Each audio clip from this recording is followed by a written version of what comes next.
when we thought about the spheres, Jeff Bezos said to me, John, we want and should have an iconic building that would benefit not just Amazon employees that work in the Seattle headquarters, but also Amazon employees who come from all parts of the world to visit headquarters, and a place where they can bring their friends and their family, a place that they would be proud of, and also a place for the community.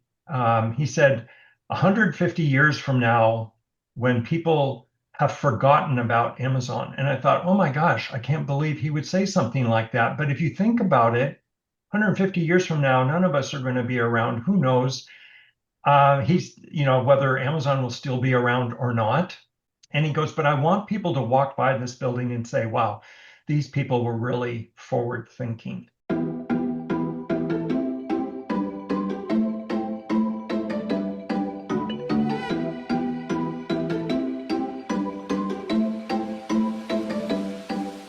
John Schoettler, former vice president of Amazon's global real estate and facilities, spent more than 2 decades shaping Amazon's global presence, turning bold ideas into spaces that inspired innovation, community, and connection. In this conversation, he reflects on the leadership lessons behind one of the most remarkable growth stories in corporate history. Hello, John. Thanks for coming on with us today. You bet, Jeff. It's great to be here. John, thank you for being here also today. Your leadership during Amazon's incredible period of growth has shaped not only the company, but entire neighborhood, communities, and even the way the workplace are imagined around the world. What struck me the most as I've read through your story is your consistently balanced bold vision with frugality, complexity with simplicity, and scale with humanity. You are not just building office space, you are creating an environment where people, culture, and communities could strive.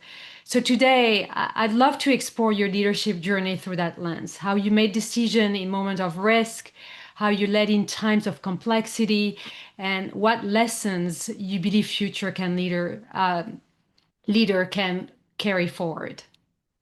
Well, thanks, Nora. That's a really big question, and I'll do my best to try to answer it. I think as we were developing our spaces in Seattle, and first of all, I'll just say that we never in a million years dreamt that they would be as big as they are today. When we first started our process in South Lake Union with Vulcan, we were building 1.7 million square feet for 9,300 people that was supposed to hold us till 2016. And in 2016, we had 3.5 million square feet and 38,000 employees. So never again, the numbers were unpredictable, and we embraced ambiguity, and we just hung on for dear life, and we did it. But you know what we always did? We always started with the customer and worked backwards. And that's one of Amazon's leadership principles. And so we were thinking about building neighborhoods. It wasn't just for Amazon employees, which quite honestly, for my team, Global Real Estate and Facilities, is the Amazon employee. That's our customer. We're also thinking about Amazon customers that live in and around the neighborhood. And we wanted to make a neighborhood that was inclusive for all Seattleites, for all visitors to the area. And we were really conscious to think about what would the area look like after Amazon employees left at the end of each day. We didn't just want to roll up the streets and have it go dark. We wanted it to be a very vibrant area. If we'd gone to the suburbs and taken some farmland and knocked down some trees, we would have built a campus that would have been very inward looking. And instead, we decided to do an urban campus. So we were very outward looking and outward to our neighbors and to the people that lived in the area and walked through the area every day. So we had to be conscious of that. And that's really, I think, part of the recipe of what we thought about as we created these neighborhoods. So it wasn't just in Seattle as we were building HQ2 in Arlington, Virginia, and our sites in Nashville and other parts around the world. We constantly were thinking about creating these 18-hour vibrant neighborhoods. Oh, thank you for sharing, John. So Amazon took bold bets by staying in downtown Seattle, when most companies were leaving for the suburb, and by committing to this project like the Spheres. So how did you personally weigh risk versus vision in those moments, and what leadership principle guided your decisions?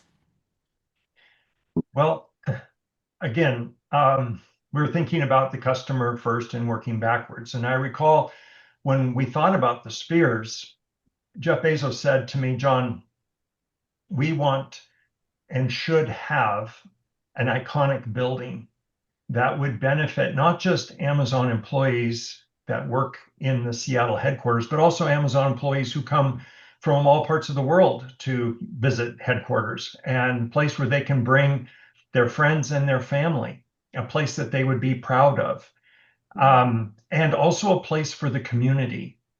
He said 150 years from now, when people have forgotten about Amazon. And I thought, oh my gosh, I can't believe he would say something like that. But if you think about it, 150 years from now, none of us are going to be around. Who knows?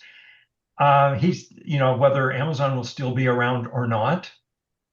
If you think about walking through parts of Pioneer Square in Seattle, or Old Ballard along Ballard Avenue, there's a lot of names of companies on those buildings that are no longer in existence today.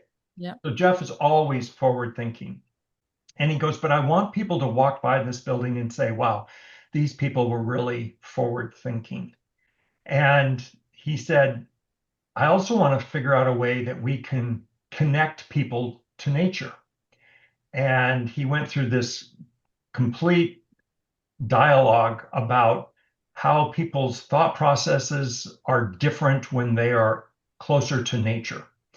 And then he said, I wonder what Kew Gardens would look like today. Now, Kew Gardens were conservatories that were built during the Victorian era outside of London. They were built in the mid 1700s. And he said, conservatories are nice, but they're hot and humid, and you wouldn't necessarily want to stay in them for a long period of time. So we need to create a place for people first and plants second. He goes, it's never been done before. And he said, I think we have to get it right. And that means we're going to have to test, test, test. And if we can't get it right, we shouldn't do it. And he goes, and the project has to be super hard to do and something that's never been done before. And if we can't check those boxes, then we shouldn't do it. And then he said to me, and I like bubbles. And that was essentially the direction that I got. But we met with him every month and updated him along the way. He had his hand in the design of the spheres and what they've become today. There's over 40,000 plants inside the spheres, and I never thought that I would ever hire a horticulturist that would be part of my team. But my horticulturist, Ron, traveled around the world. The world of botany is very small and tight knit. He traded tissue samples and small saplings and seeds with these botanists and biologists from around the world and brought them back. And we created what were old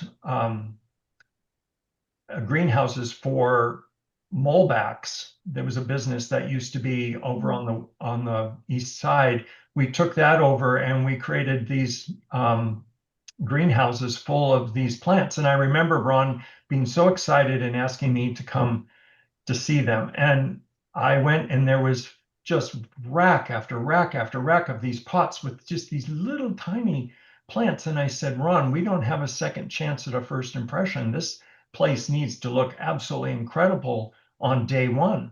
And he goes, oh, John, we will. We have 5 years to go. And sure enough, the plants were phenomenal and grown largely by our own horticultural team. And what we didn't want to do is go to a catalog and say, well, we'll take a truckload of this and a truckload of that. There are rare plants in there and plants that are endangered in the natural environment that we brought in to create these different forests, if you will, throughout the spheres. And I remember showing Jeff, and Ron and I were showing Jeff this tree, the signature tree that would be in the center of the spheres. And we said, and we had this rendering, and we said, this is what it will look like from the canopy walk on day one. And then we flipped the page and we said, and this is what it will look like on year 5. And he said, can I have year 5 on day 1? Which is so typical of something that Jeff would say. So in all of that, and I'll cover, was customer obsession, the ability to deliver results, to have the ability to be learn and be curious about something that you've never done before, and also to do it with frugality and the fact that we grew these plants ourselves rather than just ordering them in a shipload at a time. So everything that we've ever done and everything that I ever did over my 24 years at Amazon were always underpinned by those leadership principles. Well, thank you for sharing, John. It sounds incredible. I'm already visualizing the process as you were sharing it. So the global real estate facilities grew into a global portfolio spanning 70 plus countries, often navigating government policies and crises. So what practices or mindset help you lead effectively in such complexity and uncertainty?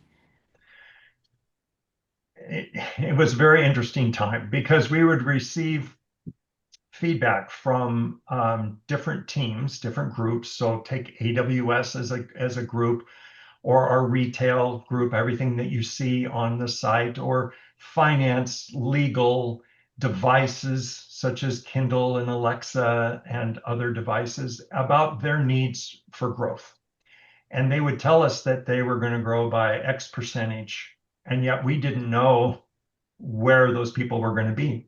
And so we were constantly trying to keep our ear to the ground and read the smoke signals and tea leaves to see exactly what was going to be happening. But as we would go into these neighborhoods and into these cities, we always went with the same process. And we would sit down with leaders and we would listen.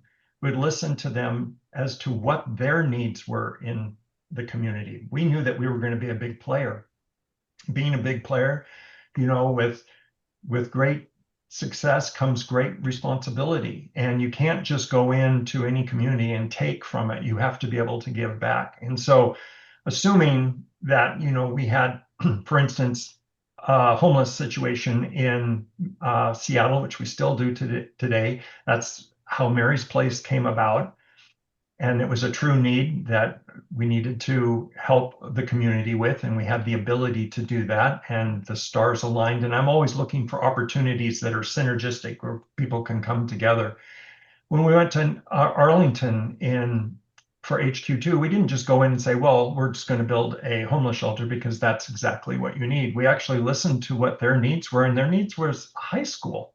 It was a high school for students that had day jobs because they were helping to support their families, but they also wanted to get their high school diploma. And so the only time they could really go to school was at night. And so Amazon put a high school into HQ2. I mean, it's those kinds of unique collaborations between public-private that come together that I think are what make us unique.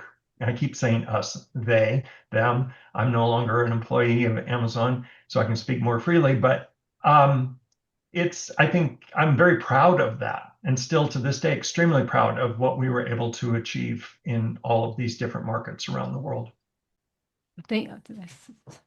Another beautiful story. Thank you for sharing, John.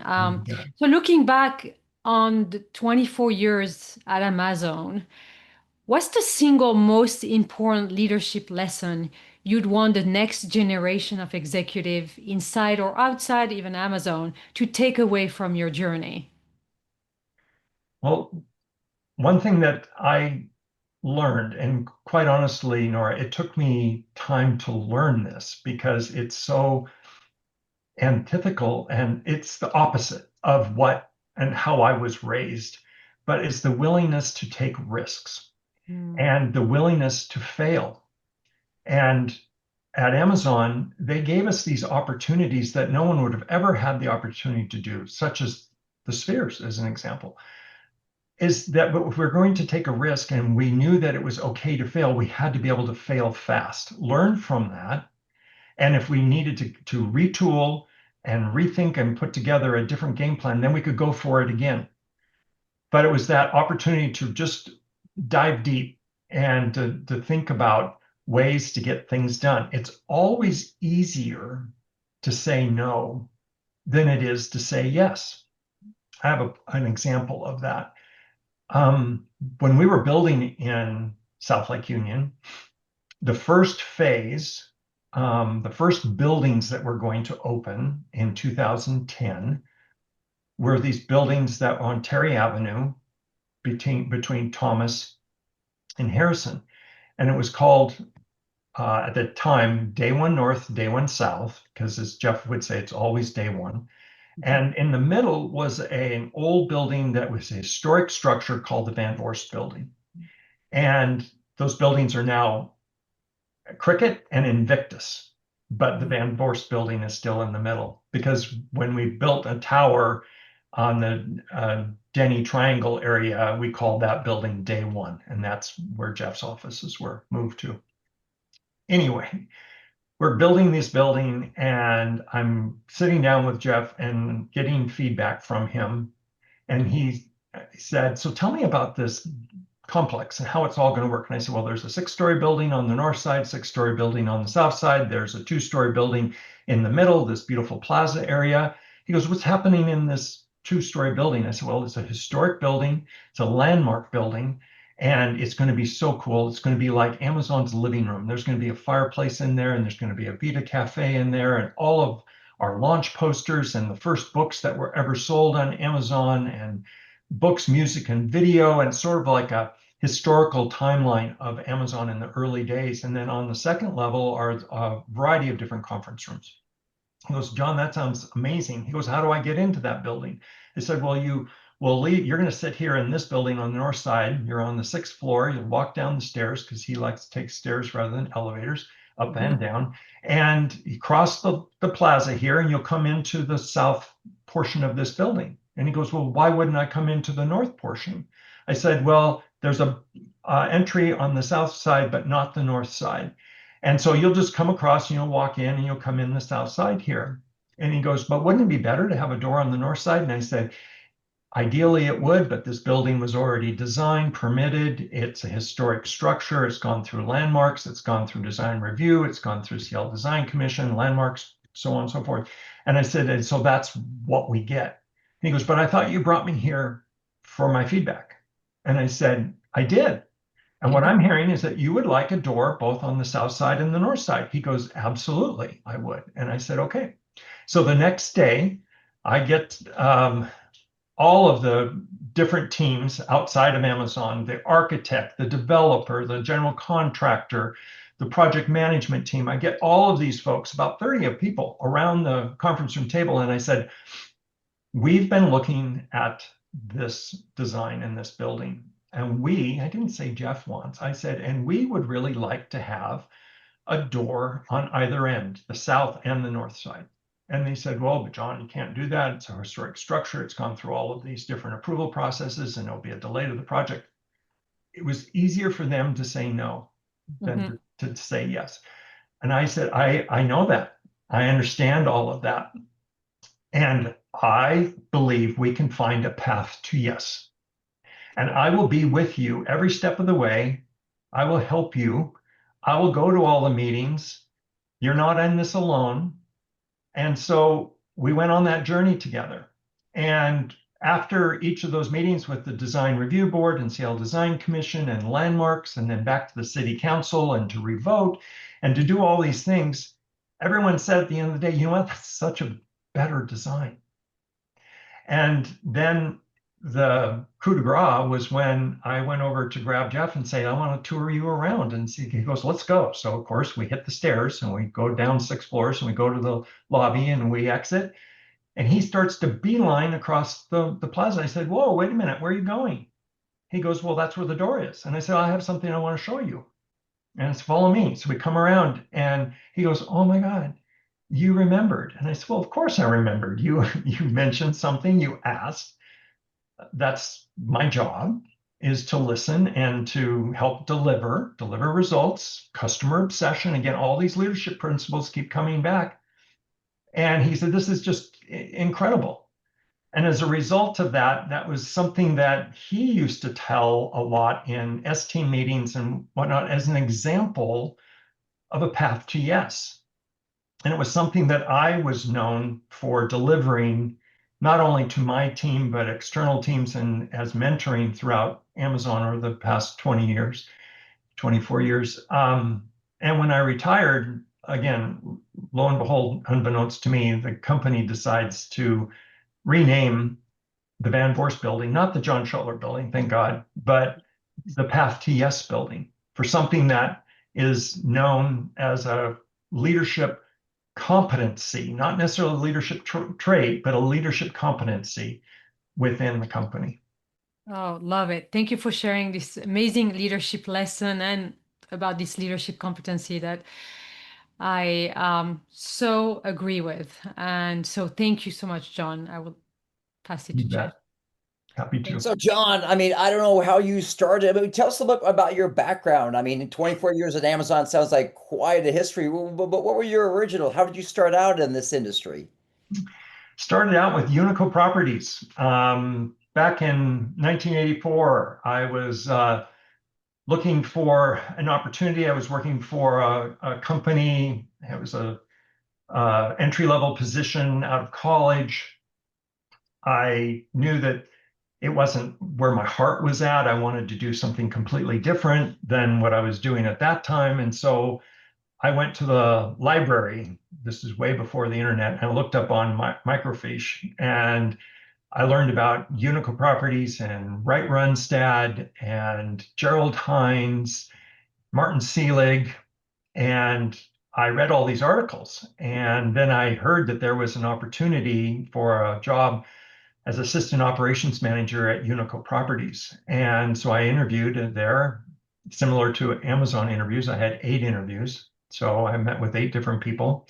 They hired me March 14th, 1984. I'll never forget that day.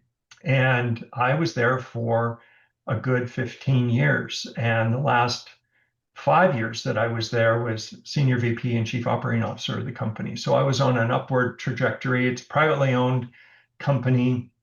At the time, there were 5 different families, mainly from the East Coast, that owned Unico and had established the company to actually manage the University of Washington's leasehold and ground lease, started in 1953. And I loved that. I was, I think, where I learned the actual passion for real estate and for creating neighborhoods and the metropolitan tract. And at the time, we owned 1 Union and 2 Union Square, and 2 Union was the first building that I ever had an opportunity to have my fingerprints all over the construction and design of a building in Seattle. And I left there in 1998, and my friends thought I was insane. It was actually the end of 1998. And I didn't have a job. I didn't know what I was going to do, but I knew that I couldn't stay there and just continue to do what I was doing. It was wonderful. I wasn't being stretched. I wasn't learning new things. I had it so dialed that, and Amazon, excuse me, and Unico wasn't necessarily growing. And so they said, but John, you're in line to be the next CEO. And I said, yes, but that's 15 years from now.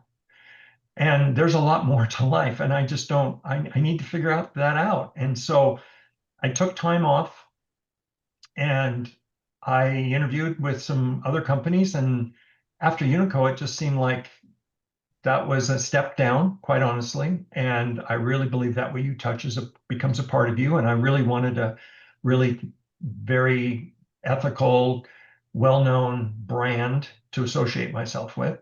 I did some consulting during that time. I actually did quite well with that. But what I missed most was building teams and working with people. And so I figured that out about myself. And then Amazon knocked on my door. And I say dated for about 3 months before I we got married because it was a long relationship. And when I announced that I was going to Amazon, my friends thought I'd really flipped out. Why would you have left a company like Unico Properties to go to work for Amazon? Who knows if they'll even be in business a year from now? And I said, you know what? If it doesn't work out, I'll find myself another job. And now my friends think I'm an absolute genius because of what I've been able to do. 24 years, going from 1 million square feet to almost 68 million square feet in more than 70 countries, and having the opportunity to build buildings like the Spheres and lead an HQ2 search and other things that, again, I didn't know when I first said yes to Amazon that I'd be able to do these things, but it happened. Right place, right time. So that's how it all got started. Nice. Now, you're also connected with the UW Runstad Department of Real Estate. How did you get invited, or what was the welcoming there, the introduction? You know, so John and Judy Runstad were always I held up here on a pedestal. And I thought when I grow up someday, I'd like to be like John Runstad. And I just always thought that they did things right. And we'd had a lot of interactions over the years, and we were in the process of negotiating a lease for Rainier Tower that Amazon leased, but they since have subleased. Um, and I think, just as being a leader in the real estate community, talking about myself here, and all the different interactions that I had with other leaders, there was an opportunity to join the board of advisors. And it just seemed like the right thing to do at the time, as it was for me to join the Seattle Chamber of Commerce or the Downtown Seattle Association. You can't be the largest employer or the largest landowner in a city and not be involved in these types of community organizations. So I was the chair of the Seattle Chamber 2015, 2016, and served on the board and executive committee of the Downtown Seattle Association for a number of years. That way you can always also have your voice be given in through an organization, as opposed to just standing on the stump on your own and trying to do it. I think it's important that we all come together as a community. Yeah, and I'm sure you were very busy during that time, but now you've, as you said, retired, you've transitioned and pivoted. What are you doing now? So, Jeff, good question. So, while I was at Amazon, I could volunteer for organizations like the Seattle Chamber or Downtown Seattle Association, and also anything nonprofit. And in October of 2020, I also joined the board of Seattle Children's Hospital. And I am in my 5th year as a trustee of the hospital, and I'm now vice chair. And so this time next year, October 1st of 2026, I will become chair of the board of Seattle Children's Hospital for 2 years. And it's an incredible organization. I can remember even taking my 2 children there, now 37 and 34, and married and parents of their own, and provide me with 3 adorable grandchildren. I To be able to be a chair of an organization like that, with all of the incredible work that Seattle Children's is doing, as well as all the amazing and headwinds. And I'm taking a look at these headwinds as opportunities. They're pains, but there can also be an opportunity as a result of things that are going on in our world right now in terms of healthcare.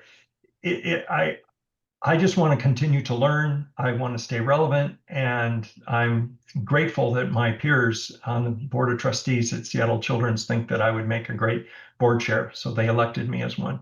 I'm also on the board of advisors for a private family company that's a 170-year-old family company. Think about that for a moment, based out of Greenwich, Connecticut. And I really enjoy that, and the dynamics of this family company and their diversification and all the different industries and businesses that they've been in over the years, and how they continue to reshape and remake themselves and to keep all the family members engaged and as opposed to saying, just sell off and give me my share and I'm going to go off and do my own thing. That's fascinating. And then in June of this year, I joined the board of Sellon Construction Company. And Sellon and Amazon have had a close relationship for a number of years. I've known Scott Redmond and many of the leaders there for a number of years, even prior to me joining Amazon. And I just think they're an amazing organization. As you heard me say earlier, that what you touch becomes a part of you. And I really like to associate myself with ethical, strong, balanced organizations. And all three of these are, in my view. And so I think that there are, again, a lot of headwinds, but I look at those as opportunities. In the construction industry, the office market is changed. So how does Sellon think about keeping themselves relevant and ongoing? And they're involved in a number of really high profile projects right now in the city that Seattleites, visitors to Seattle, as well as Sellon construction employees and owners will be very proud that they had their fingerprints all over, making these incredible marks on our city. Wonderful. You know, one thing through the Runstad board and people that get to come in to talk to my students, I always like to ask them one thing. You know, what is the one, if you has one thing that has really helped shape you, or a piece of advice you could give to a young student, young entrepreneur, someone out there, what might be one bit of advice you would share with them? Well, at Amazon, I was known for, they called them John-isms or Schoettlerisms, like the Path TS. I used to tell my team daily, because we were dealing with so much ambiguity, that what I know today will change tomorrow, and the only constant in life is change. And that is the one thing that they grabbed onto and realized that a lot of times it's out of our control, but it's your ability to deal with ambiguity and to realize that the only constant in life is change. And with that change come opportunities. And if you take that mindset, as opposed to, oh God, here we go again, and I'm never going to get this done, it's like, oh gosh, here we go, and I get to even make it even better than it was before. Love it, love it. So if people want to connect with you, what would be the best way for them to do so? Um, I have a very simple email, and you'd be welcome to reach out to me there. I'd be more than happy to engage with folks. Wonderful. Well, thank you so much for coming on with us today, sharing your story and a little bit more about Amazon and yourself. You're welcome, Jeff, and thank you. And thank you, Nora. This has really been fun. Yes, John, thank you for sharing. I love your insight and your story with us today. And really what stand out, not only the scale of what you've helped Amazon achieve, but the way you led with vision and humility and a deep sense of responsibility to both people and community. And on behalf of everyone listening today, we're very grateful for the lessons you've shared and the example you've set. And we look forward to seeing to see how your next chapter unfolds and how the wisdom from your journey continues to inspire future leaders. Thank you, Nora. Much appreciated.